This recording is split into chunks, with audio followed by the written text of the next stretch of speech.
I grew up in the countryside, so wildflowers have always just been part of my life. As you can see, my mum decorated my fairy costume with them. I picked dandelions to feed my pet rabbits, and as mentioned, I did a school project on them. This is the famous project. It's for wildflower pressings. And I actually won 5 pence for this project, but I don't think at the time I had any understanding about how flowers really are the building blocks for all of life on Earth. And anyway, as time went on, I got distracted by boys and alcohol, really. And I don't think I gave wildflowers another thought. However, as I've been introduced, I matured and grew up, and I now work for Kew Gardens, and I work on a project called Grow Wild, which is lottery funded and all about bringing communities together through the medium of wildflowers. But that's quite sufficient about me and how I got here. So how did the flowers get here? Well, we need to take a leap back in time, some 500 million years, to a time when there were no plants whatsoever on the earth. At about roughly this time, some green sludgy stuff moved out of the sea and onto the land. This evolved into early plants, which probably looked a little bit like this. And over the next 50 million years, some trees and some ferns begin to appear. So because of the existence of these plants, creatures are now able to evolve, including the dinosaurs. But at this time, there was absolutely very little in the way of diversity, and the whole of the plant world was completely green. And then, at about 130 million years ago, it is believed that there was a chance mutation, and the leaves of one of those trees turned white. This was really, really attractive to all the insects, and from this, very primitive flowers evolved. They continued to evolve and became different colours, as we know now, and covered the land. So, if we give or take the odd ice age, meteorite and mass extinction, because of flowers and the new food sources that they provide, as in pollen and fruit, it really is party time in evolutionary terms. And lots of new creatures evolve, and eventually ourselves.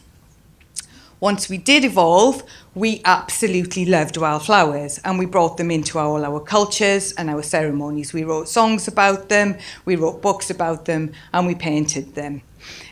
So I think this is why the next slide makes me so sad, that despite all of our relationship with them and the fact that it took 500 million years to get here, now our British wildflowers are really in trouble, and Plant Life state that 97% of our wildflower meadows have been lost since the 1930s. Now there's many, many reasons for that, and I don't think you'd be surprised to know that most of them are down to humans.